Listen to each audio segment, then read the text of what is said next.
ताबिया फरमानी में बेदारी। जो खुदा ने मेरे दिल में ये हवाला रखा, ये यूना नबी का हवाला था।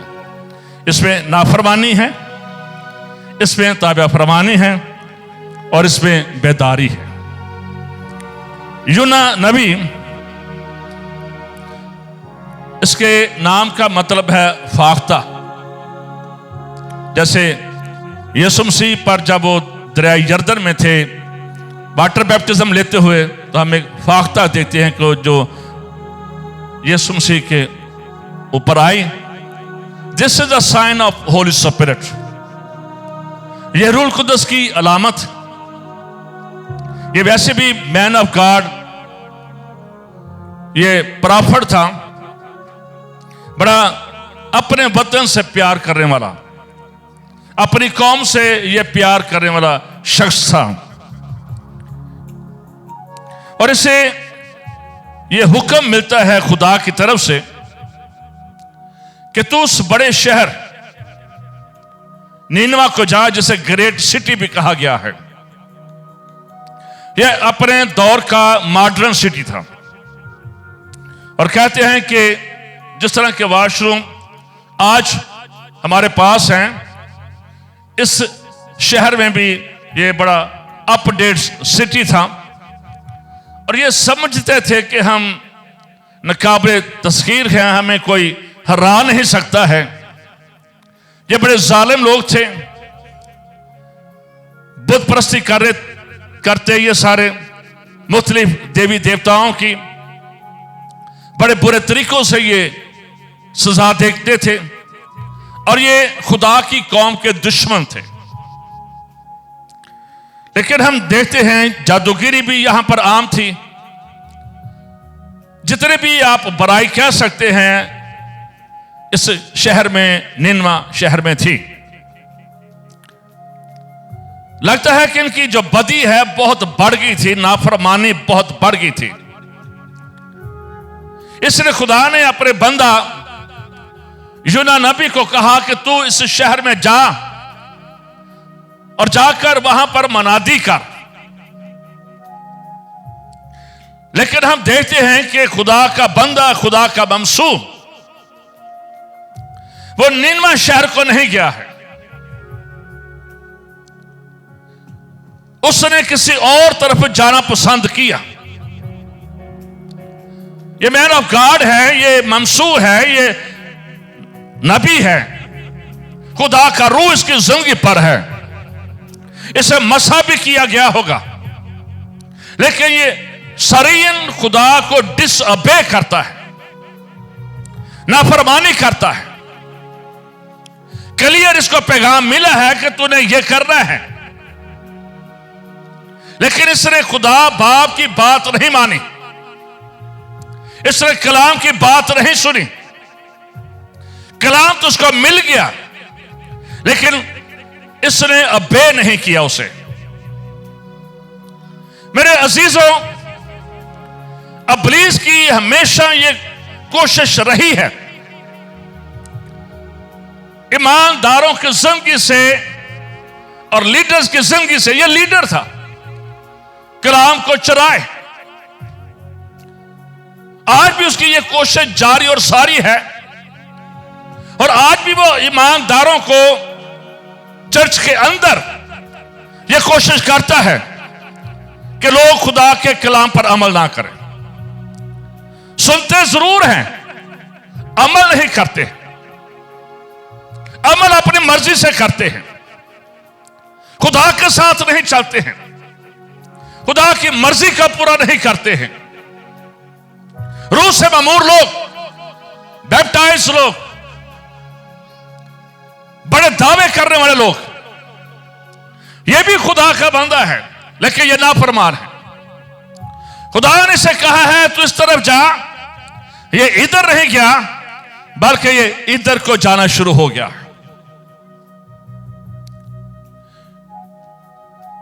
खुदा ने इसे पैगाम दिया कि तूने लोगों को बचाना है, वहां पर जाकर कलाम सुना, मनादी कर। लेकिन इसके दिल में बहुत सारी चीजें थी जिसकी वजह से ये वहां पर नहीं गया है, और इसने खुदा के हुक्म को डिसअबे किया, नाफरमानी की। आज के चर्च को जो सबसे बड़ा चैलेंज है वो नाफरमानी है।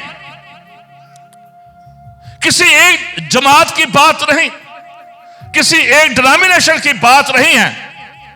आज भी चर्च के अंदर बहुत सारे नाफरमान लोग बैठे होते हैं, तालियां भी बजा रहे होते हैं, हाथ भी उठा रहे होते हैं, नारे भी लगा रहे होते हैं, सुन भी रहे होते हैं, लेकिन स्पिरिट ऑफ डिसोबीडिएंट उनकी जिंदगी में काम करती है।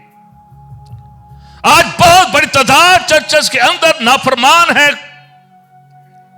जो कि खुदा के हुक्म को नहीं सुनते, नहीं मानते और उसे अबे नहीं करते हैं। मेरे अजीजों, सामरी औरत करती कलाम की बातें हैं कि हम यहां पर प्रस्तुत करेंगे हमारा वो नबी, लेकिन खुदा के कलाम में लिखा है कि उसने 5 शोहर छोड़ चुकी थी और छठा जो आदमी था वो उसका शोहर भी नहीं तो उसका बॉयफ्रेंड था और उसके साथ वो रहती थी और बातें वो कलाम की करती है। आज शायद चर्च के अंदर भी हम कलाम की बात करते हैं, उसके अंदर से भी इब्लीस ने कलाम चुरा लिया था और जितने सामरी थे ये सिर्फ पहली 5 किताबों को जो मूसा की किताबें हैं उसको बिलीव करते हैं।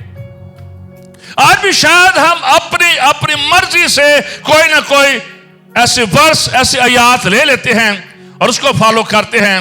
The whole word of God को हम डिसअबे करते हैं, नाफरमानी करते हैं। इस शख्स ने, खुदा के बंदे ने, ये खुदा का बंदा है, ये ममसू है खुदा का, और हम देखते हैं कि इसने निनवा शहर की फिक्र नहीं की है, खुदा ने फिक्र की है, क्योंकि तमाम नस्ल इंसानी जिस जमीन पर है ये खुदा के हाथ की कारीगरी है। कोई किस मुल्क में बैठा है, कोई किस मजहब में बैठा है, लेकिन इस बात को याद रखे हम सबका खालिक और मालिक खुदा की जात है। हमारा रंग गोरा है, हमारा कद छोटा है, हमारा रंग काला है, लेकिन हमारे बनाने वाली जो शख्सियत है एक ही है, वो कादिर मुतलक खुदा है जिसने अपने हाथ की कारीगरी से हमें बनाया है। और इस शख्स के बारे में लिखा है कि ये तरसीस शहर को भाग गया, जहाज पर जा बैठा। तरसीस को उस वक्त दुनिया का दूसरा किनारा, बड़ी दूर उसे समझा जाता था। ये उस जहाज पर बैठ गया और जब उस जहाज पर बैठ गया है तो इसने जो सबसे उसके पोर्शन थे ये निचले वाले पोर्शन में जाकर तो सो गया है।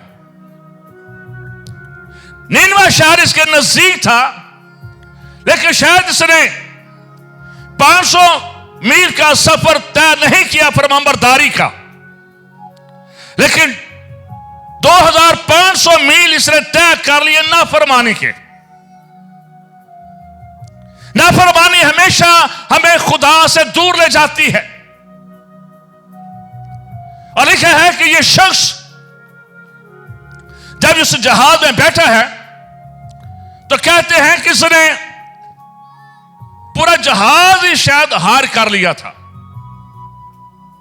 इसने किराए दिए, किराया नहीं दिया, इसने किराए दिए। नाफरमानों के लिए हमेशा कोई ना कोई जहाज फ्लाई करने के लिए तैयार रहता है। इस शख्स के लिए भी जहाज तैयार है। इब्लीस ने हमारे लिए ऐसे जराए, ऐसे वसाइल बनाए होते हैं। हो सकता है दिल में ये समझता हो ये खुदा की मर्जी है, मुझे जल्दी से सारा जहाज भी मिल गया है, मैं सफर भी कर रहा हूं, लेकिन ये खुदा की मर्जी नहीं थी, ये खुदा की मर्जी नहीं थी। और फिर लिखा है जब ये जहाज में, उस बहरी जहाज में बैठा है तो फिर लिखा है तूफान आ गया। ये जो तूफान था ये मौसम के मुताबिक तूफान नहीं था। उस वक्त जितने भी ये कश्तियां, ये शिप चलते थे, तो जितने भी कश्ती चलाने वाले होते थे इनको मौसम का पता होता था कि कब ये हवाएं आएंगी, कब हमने जहाज को चलाना है या नहीं चलाना। ये अनएक्सपेक्टेड आंधी खुदा ने भेजी, और जब ये आंधी भेजी है तो उनका जो पहले जहाज है ये हचकोले खाने लगा है, ये डूबने लगा है। और जब ये डूबने लगा है तो फिर जितना भी अमला था उनको ये फिक्र हुई कि हम तो सारे अब मर जाएंगे, पानी में गर्क हो जाएंगे।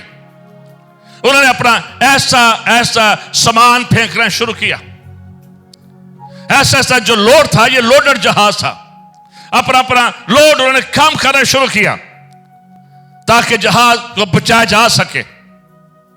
सारा सामान उन्होंने फेंक दिया, लेकिन जहाज के हचकोले बंद ना हुए, तूफान बंद ना हुआ। और उसकी वजह क्या थी कि उस जहाज में एक नाफरमान प्रोफेट बैठा हुआ था, एक नाफरमान बंदा बैठा हुआ था। बस औकात हमारी जिंदगी में, हमारे घर में नाफरमानी होती है, डिसोबीडिएंट होती है। हमारे घर का जहाज हमेशा हचकोले खाता रहता है, हमारी जिंदगी में बरकत नहीं आती है, हमारे रुपए पैसे में बरकत नहीं आती है। सारा खानदान मेहनत करता है, दुआ करता है, रोजे भी रखता है, लेकिन हालात ठीक नहीं होते हैं कि कोई ना कोई नाफरमानी की स्पिरिट हमारी जिंदगी में होती है, कोई ना कोई यूना की स्पिरिट हमारी जिंदगी में होती है। हमारी नेचर, हमारी फितरत में नाफरमानी होती है, जिसकी वजह से हमारी जिंदगी जो है इसमें सुकून, अमन और सलामती नहीं आती है। जहाज वाले परेशान हैं। और फिर उन्होंने, जैसे बाइबल मुकद्दस में भी पढ़ते हैं, गैर कौमें भी ऐसा करती थी कि उन्होंने कुरा डाला कि यह सब कुछ हमारे साथ क्यों हुआ है। मौसम ठीक था इसलिए खराब नहीं होना था, मौसम खराब क्यों हुआ, क्यों हमारा नुकसान हो गया है, क्यों हर चीज हमें जहाज पर से फेंकनी पड़ी है, क्यों हम दुख और मुसीबत में पड़ गए हैं, क्यों हमें मौत नजर आ रही है, क्यों हमें मायूसी नजर आ रही है।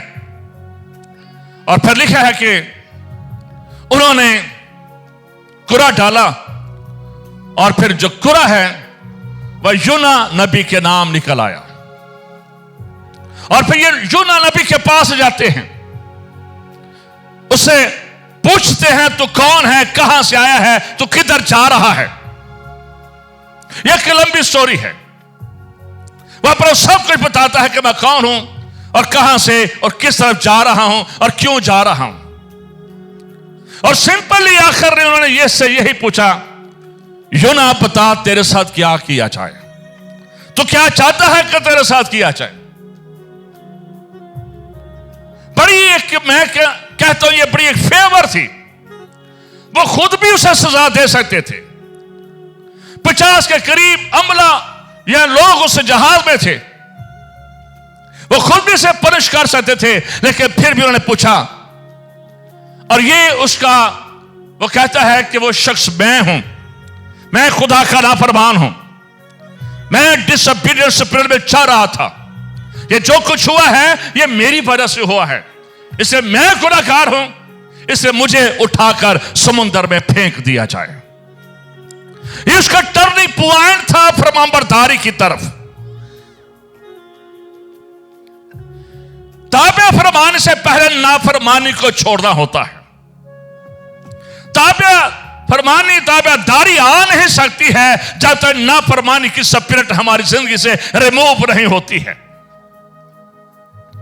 इस शख्स ने कहा कि मुझे समुद्र में फेंक दिया जाए, और फिर जब इसे फेंक दिया गया तो लिखा है खुदा के कलाम में कि वो सारी आंधी और तूफान और समुद्र साकर हो गया, और जितना भी जोर उठा था, शोर उठा था, फौरन खत्म हो गया।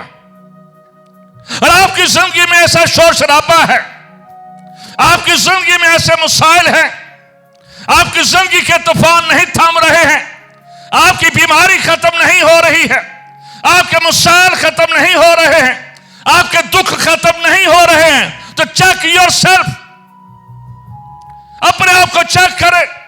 आपकी जिंदगी में, आपके खानदान में, आपके रुपए पैसे में बरकत क्यों नहीं आ रही है, आपकी खिदमत में बरकत क्यों नहीं आ रही है, आपकी दुआ में बरकत क्यों नहीं आ रही है? अपने आप को चेक करें और खुदा से कहें कि अगर मेरे अंदर ये यूना की स्पिरिट है नाफरमानी की, तो इसको मेरी जिंदगी से दूर कर दे। और फिर उसके बाद दूसरे चैप्टर में लिखा है कि खुदा ने यूना के लिए एक मछली मुकर्रर कर रखी थी, जिसे कहते हैं, शायद हो सकता है ये बेल मछली हो।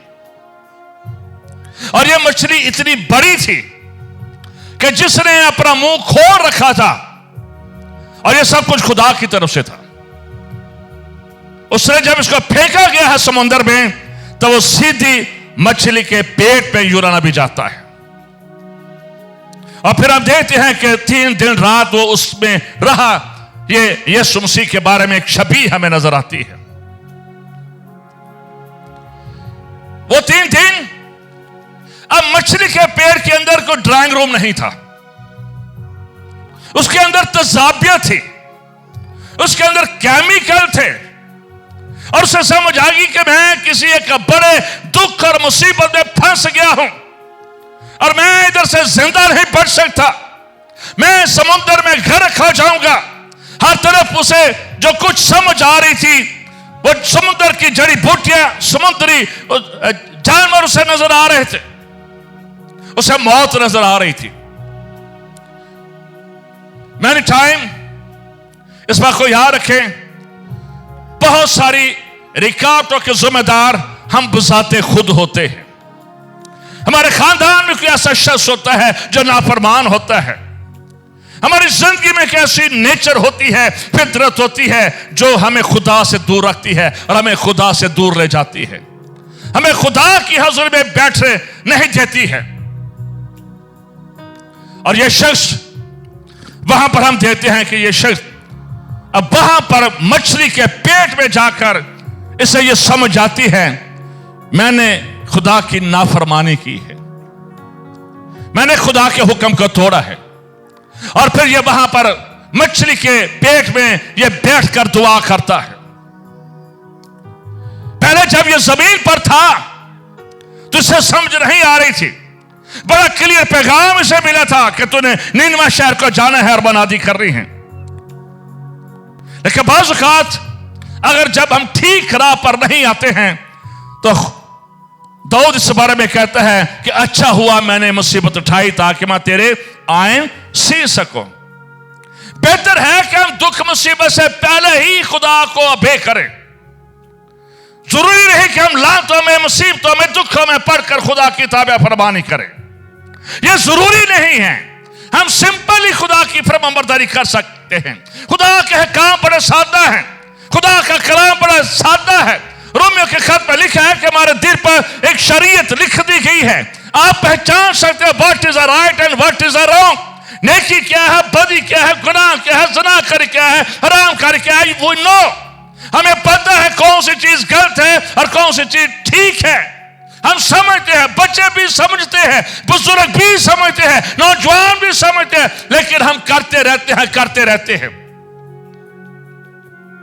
हमें इस जहाज पर, नाफरमानी के जहाज पर बैठे हुए कुछ समझ नहीं आती है।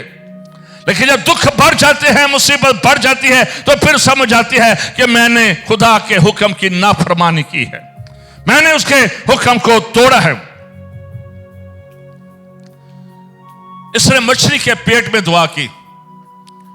जब अब्राहम के नौकर के बारे में पढ़ते हैं तो उसने कुएं पर दुआ की थी इसहाक की शादी के लिए। और शमशून को हम देखते हैं कि वो जिंजीरों से जकड़ा हुआ था और वो भी नाफरमानी की वजह से चक्की पीस रहा था। उसने उस पर दुआ की। और हम पलूस रसूल को भी देखते हैं कि उसने कैद खाना में दुआ की। बहुत सारे ऐसे खुदा के खुदाम जब दुख और मुसीबत और मसाइल में पड़े हैं तो उन्हें दुआ की। अब्रानियों का बड़ा ये ईमान था और वो बड़ा यकीन रखते थे। और ये इस बात को बयान करता है, जब ये दुआ कर रहा है तो ये कहता है, मैं फिर से तेरी मुकद्दस हैकल को देखूंगा। नाफरमान है, लेकिन अब उसके अंदर उम्मीद खत्म नहीं हुई है। अब वो फिर फेलियर से सक्सेस की तरफ जा रहा है, वो नाफरमानी से ताबे फरमानी की तरफ जा रहा है।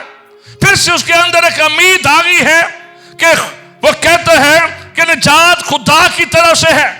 उसे ये समझ आ गई, मैं अपने किसी स्किल से, मैं अपनी किसी ताकत से, मैं अपनी किसी आइडियोलॉजी से इस मछली के पेट से नहीं निकल सकता, इस दुख से नहीं निकल सकता। अगर कि मुझे निजात दे सकता है, अगर कोई सेवर है तो खुदा का बेटा, खुदा का कलौता, खुदा यीशु मसीह नासरी, जो यहूदा का शेर बब्बर है, जो हीलर है, जो सेवर है, जो निजात देता है, जो मुक्ति देता है। इसलिए कहते हैं निजात खुदा तेरी तरफ से है।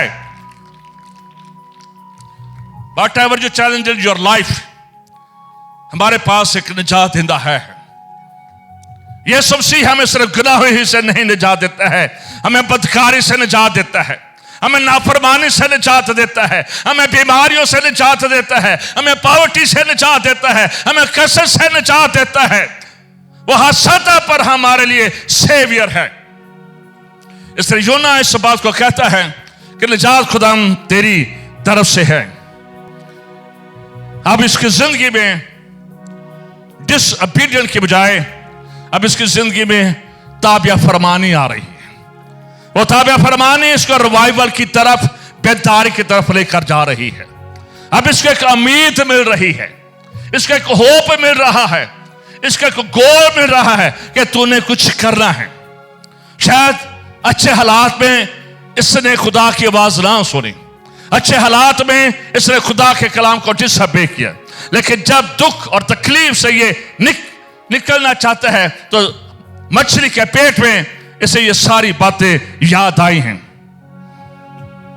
मैं भी इसे सुलेमान बादशाह की दुआ याद हो, जो पहला सलातीन 8 बाब उसकी 30 आयत में लिखा है, और तू अपना बंदा और अपनी कौम इसराइल की मनाजात को जब इस जगह पर की जाए, इस जगह की तरफ रुख करके दुआ करे तो सुन लेना और उसको माफ कर देना। इसलिए कहता है कि मैं तेरी मुकद्दस हैकल को देखूंगा। जूश कौम जब दुआ करती थी तो हैकल की तरफ मुंह करके दुआ करती थी, उनका बड़ा यकीन होता था। इस नबी का भी यकीन था कि मैं वहां पर भी जाऊंगा, और हो सकता है कि जब ये मछली के पेट से निकला है तो पहले सीधा ये वहां पर हैकल में गया हो और अपनी नजरें गुजरानी हो, अपनी मन्नतें पूरी की हो, अपने शुक्रगुजारियां खुदा को दी हो, और फिर से ये दोबारा वहां से निकला हो। जब इसने इकरार किया, इकरार में बड़ी बरकत है। आज का चर्च इकरार नहीं करता है। आज का चर्च शायद यही समझता है वो गुनाहगार है, वो गुनाहगार है, वो गुनाहगार है। We don't confess ourselves। हम अपने गुनाह के इकरार नहीं करते हैं, हमें दूसरे गुनाहगार नजर आते हैं। आज चर्च के अंदर से कन्फेशन स्पिरिट भी निकल गई है, इकरार की रूह निकल गई है। पहले ईमानदार होते थे, अगर एक दूसरे के खिलाफ गुनाह कर जाते तो माफी मांगते, भाई मैंने तेरे खिलाफ गुनाह किया है, बहन मैंने तेरे खिलाफ गुनाह किया है, मैंने तेरे खिलाफ ये बात की है। आज ये स्पिरिट ही खत्म हो गया करार करने की। पूरे इंटरनेशनल सतह पर कन्फेशन स्पिरिट है ही नहीं, जिसकी वजह से चर्च वहां पर रहे हैं, पाकिस्तानी चर्च वहां पर रहे हैं, बिकॉज डिसओबीडिएंट स्पिरिट और नो कन्फेशन। ये दो चीजें डिलीट हो रही हैं, खत्म हो रही हैं। और जब ये इकरार करता है, दुआ में बरकत है, इकरार में बरकत। सुबह को याद रखे, इकरार में बरकत है, इकरार में बहाली है, दुआ में बहाली है। जब ये दोनों मिल जाते हैं तो कोई ना कोई नतीजा सामने आ जाता है। खुदा ने मछली को हुक्म दिया, मछली ने क्या की और इसे उल्ट दिया, सहल पर उसने उल्टी कर दी, ये मुंह से बाहर निकला। खुदा ने सूरज चांद तारे बनाए हैं, ये सब खुदा का हुक्म मानते हैं। जमीन पर रेंगने वाले जानवर और परिंदे हैं, ये खुदा का हुक्म मानते हैं। पानी और आंधी और तूफान खुदा का हुक्म मानते हैं। यीशु मसीह ने आंधी को थामा था। हर क्रिएशन जो खुदा ने पैदा की है वो खुदा का हुक्म मानते हैं। एक ही नस्ल है जो खुदा का हुक्म नहीं मानती है, और वो इंसान है। बाकी सारी चीजें जहां जहां पर खुदा कहता है वो साकर हो जाती है, और समझ नहीं आती है तो इंसान को समझ नहीं आती है। यह खुदा को हमेशा डिसअबे करता है। और यह नाफरमानी बागियादर ही से शुरू हो गई थी। वहां पर खुदा ने कहा था तूने ये खाना है, ये नहीं खाना। पहले इंसान जिन्होंने मुश्किलें नहीं देखी थी, जिन्होंने गुनाह नहीं देखा था, लेकिन गुनाह उनसे शुरू हो गया नाफरमानी का। और आज वही नाफरमानी हमारी जिंदगी में है, और जिसकी वजह से खुदा के कलाम में लिखा है एक आदमी के सबब से गुनाह आया और गुनाह के सबब से मौत आई, और जो मौत सब आदमियों में फैल गई। हमारे इब्तदाई मां बाप ने वो ऐसी स्पिरिट है, वो तकब्बर की, खुदी की, नाफरमानी की ऐसी स्पिरिट है कि स्टिल हम उससे आजाद नहीं हो सके। स्टिल वो हमारी जिंदगी में काम करती है मेरे अजीजों। और किसी चीज को खुदा ने अपनी शबीह पर नहीं बनाया है। मुझे और आपको खुदा ने अपनी शबीह पर बनाया है, लेकिन हम ही सबसे ज्यादा नाफरमानी करते हैं। जब चर्च के अंदर ताबा फरमानी होगी तो इस बात को याद रखें, हम कई कौमों के लिए बायसे बरकत बन जाएंगे। बाप अब्राहम, जिसे ईमानदार का बाप कहा जाता है, खुदा ने उसे कहा तो इस अपने वतन, अपने सारे रिश्तेदार, नातेदार, ये जमीन, ये मरब्बे, ये छोड़ दे, मैं तुझे बड़ी कौम बनाऊंगा। अब्राहम ने फरमाबरदारी की। No question, no question. खुदा तो किस मुल्क में लेकर जाएगा? मुझे ग्रीन कार्ड मिल जाएगा, मुझे सिटीजनशिप मिल जाएगी, मुझे रोटी मिलती रहेगी। नो क्वेश्चन,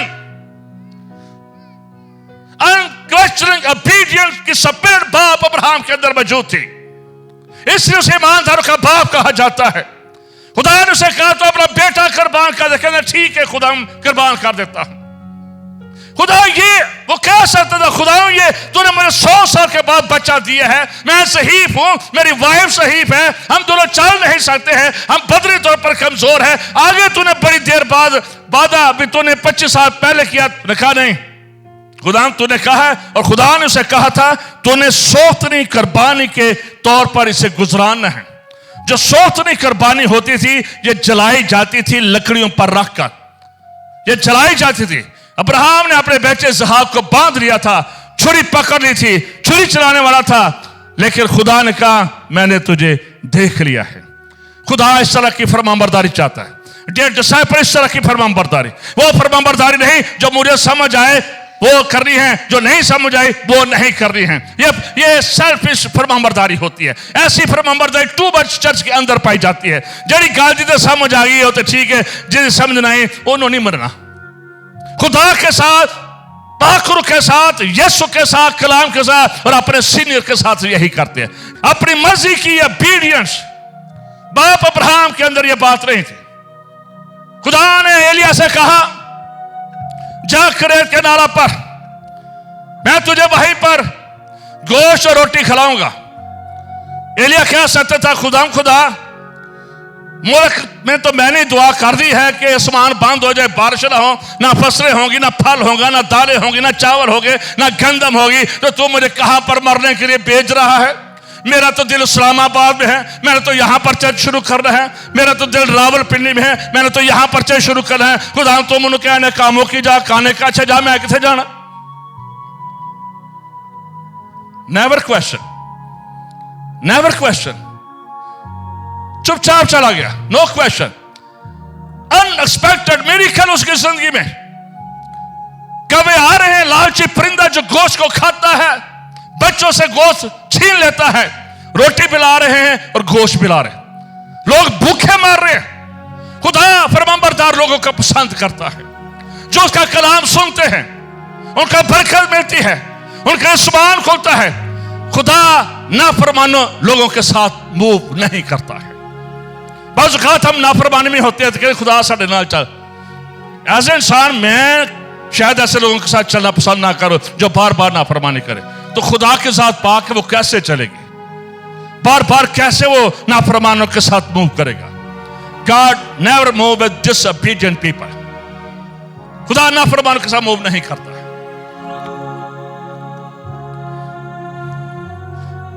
दूसरी बार इस पर यह कलाम नाज़िल होता है कि जा फिर से निनवा शहर को जा और वहां पर मुनादी कर। जब ताबिया फरमाने की बात करते हैं तो इसका मतलब है हाजिर दिमागी और तवज्जो के साथ बात सुनना।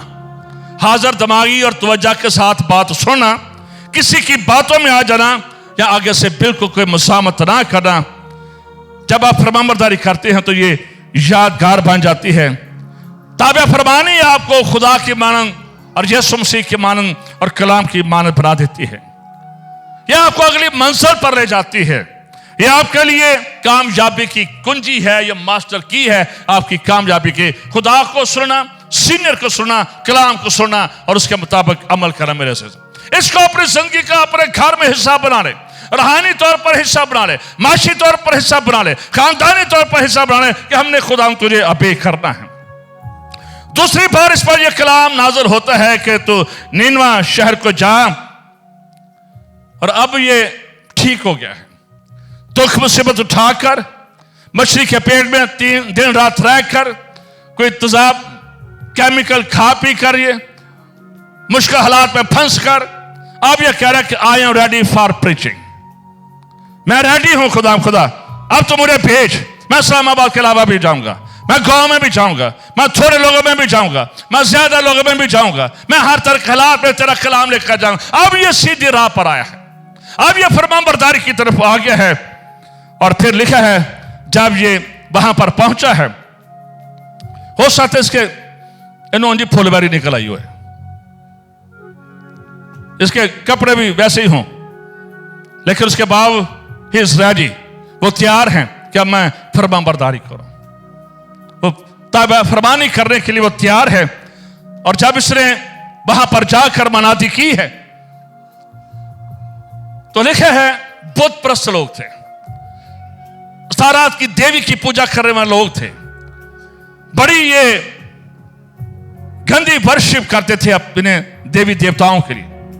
लेकिन जब ये गया है, इसने वेरी शॉर्ट मनादी की है, मुख्तसर मनादी की है, लेकिन बाअसर मनादी की है। मुख्तसर मनादी है लेकिन बाअसर है। 40 दिन के बाद तबाह हो जाएगा। कोई खुदा ने से प्रॉपर दूसरा कोई सब्जेक्ट नहीं दिया था, बस 90 तबाह हो जाएगा 40 दिन के बाद। लेकिन वो क्योंकि ये फरमाबरदार हो गया था, ये ताबे फरमान हो गया था। जब ताबे फरमानी में खुदा की आवाज को सुनाया जाता है तो जिंदगी तब्दील होती है, खानदान तब्दील हो जाते हैं। जब इसने मनादी की है तो वहां पर लिखे हैं हर एक ने रोजा रखा, टाट ओढ़ा। इस बात को याद रखें, यहूदी कौम के अलावा भी दूसरे कौमें भी रोजा रखती थी और टाट ओढ़ती थी, ये उनकी प्रैक्टिस थी। और हर एक ने टाट ओढ़ा, यहां तक कि बादशाह भी नीचे आ गया, उसने भी अपना शाही लिबास उतार दिया। कहां से स्टार्ट हुआ है? बादशाह से, उस मुल्क के किंग से। बेदारी ओबीडियंस मेन लीडर से शुरू होती है, मेन लीडर से शुरू होती है। अगर लीडर नाफरमान है तो कलीसिया नाफरमान है, कलीसिया बेदार नहीं है। अगर लीडर ओबीडियंस स्पिरिट में मूव करता है, अपने सीनियर की अपनी मनुष्य की बात को बेक करता है, तो यह स्पिरिट उसके चर्च में भी होगी। कहां से शुरू हुआ? बादशाह से। बादशाह ने कहा सबसे पहले मैं नीचे बैठता हूं, हम खुदा की तरफ देखते हैं। और फिर सारे उसके वजीर, सारे मुख्तसर मनादी ने एक लाइन ने निनवा शहर के लोगों को तब्दील कर दिया। एक लाइन ने पूरे सिटी को तब्दील कर दिया। एक लाइन, एक बंदा। कोई कन्वेंशन नहीं हो रही है, कोई साउंड सिस्टम नहीं है, कोई क्वायर नहीं है, कोई आर्ट्स काउंसिल नहीं है, कोई बैठने की जगह नहीं है। बुरा हाल है, वो चेहरे पर दाग लगे होंगे, लेकिन एक लाइन जो फरमाबरदारी ताबे फरमानी की में कही जाए, वो लोगों के दिलों पर असर कर जाती है, वो लोगों को तब्दील कर देती है। बेदारी आ नहीं सकती है जब तक ईमानदार लीडर तब्दील ना हो, जब तक चर्च तब्दील ना हो। और जब ये तब्दील हो जाते हैं वो बेदारी गैर कौमों तक पहुंचती है, अदर नेशन तक पहुंचती है। गैर कौमों से पहले ये शख्स तब्दील हुआ है, ये नाफरमान हो गया था। एक शख्स तब्दील हुआ है और इस एक शख्स के बदले में पूरी बुत परस्त कौम तब्दील हो गई। एक शख्स के बदले में पूरी बुत परस्त कौम, जालिम कौम, इंतहाई नाफरमान कौम, सफाक लोग तब्दील हो गए। उन्होंने यकीन कर लिया कि सिर्फ यूना का खुदा है जो सच्चा खुदा है, जो हमें मौत से निकाल सकता है, जो हमें बचा सकता है। यह है बेदारी। यह बेदारी किसी और से शुरू नहीं होगी। बेदारी असल में खुदा के फजल से खुदा लाता है। हमने एफर्ट्स करनी होती है, हमने करार करना होता है। और जब बेदारी आती है तो कौमें तब्दील होती हैं, अंदरूनी चर्च तब्दील होता है, बाहर से लोग आना शुरू हो जाते हैं। खुदा के खादम Charles Finney, John Wesley, Charles Finney, इनके दौर में जो बेदारी आई है ना, उसके बाद अभी तक पूरी दुनिया में वो बेदारी नहीं आई है। वो भी चार्ल्स फिनी के दौर में और जॉन वेस्ली के दौर में। और चार्ल्स फिनी के बारे में लिखा है 18वीं सदी में कि वो एक धागे वाली फैक्ट्री में चला गया और जब वो वहां पर गया तो एक औरत किसी औरत से बड़ी सख्त लहजे में बोल रही थी। इसने देखा, इसने उस औरत की तरफ देखना शुरू कर दिया। उस औरत की मशीन का धागा टूट गया। अब उसे वो सुई में धागा न डाला जाए। उस औरत ने रोना शुरू कर दिया। इसने कुछ नहीं कहा, यह सिर्फ इसने देखा है, सिर्फ देखा है इसने। उस औरत ने रोना शुरू कर दिया और फिर उसने रो रो कर तौबा की।